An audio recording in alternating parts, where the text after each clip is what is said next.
नमस्कार, A1 news महाराष्ट्रामध्ये सर्वांचे स्वागत आहे। नाशिकमध्ये एक अत्यंत धक्कादायक घटना समोर आली आहे।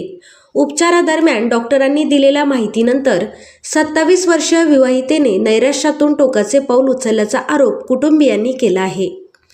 अश्विनी पप्पू फडोल या स्पर्श हॉस्पिटल अंबड येथे अपत्यप्राप्तीसाठी उपचार घेत होत्या।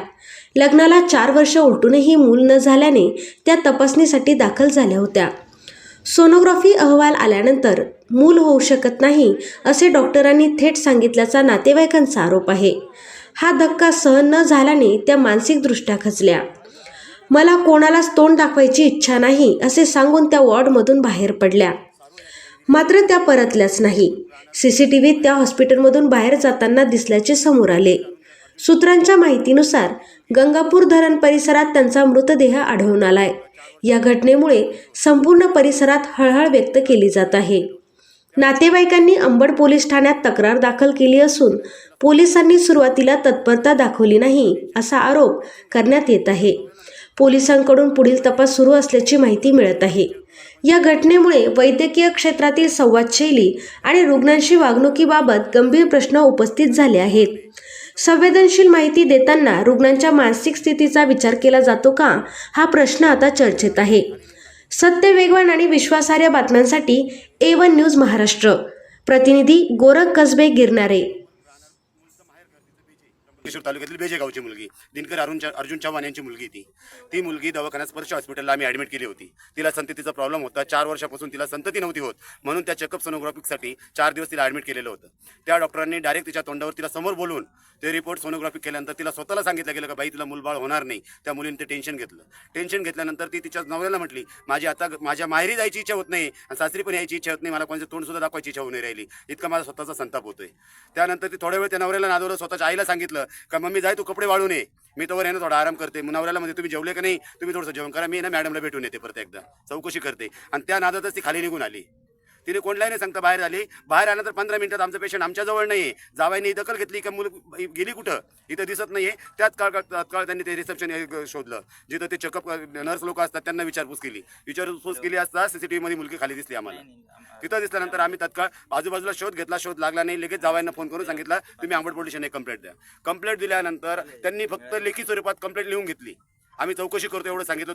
महत्त्वाची गोष्ट आहे, स्पर्श हॉस्पिटल एक शहरामध्ये अश्विन नगरला, तर तिथून एकदम बेसावधपणे पेशंट हॉस्पिटलमधून निघून येत आहे। आणि ते पेशंट निघून आल्यावरती मिसिंगची कंप्लेंट नोंदवायला सर्व कुटुंबाचे कौटुंबिक सर्व लोक त्या अंबड पोलीस स्टेशनला जाऊन तिथं कंप्लेंट केली। खऱ्या अर्थानं लेकी बाळींच्या हितासाठी पोलीस प्रशासनाने काम केलं पाहिजे, पण दुर्दैवानं तसं या ठिकाणी घडलं नाही। पोलिसांनी या कुटुंबातील सर्व सदस्यांना त्या ठिकाणी कुठलंही सहकार्य केलं नाही, असा कुटुंबाचा या वेदनात्मक रोष आहे। आणि हा महत्त्वाची गोष्ट आपण आपल्या परिसरात ज्या बघतोय, मुलीबाळींचे जे पळवणं आहे, मुलीबाळी आज गायब होत आहे।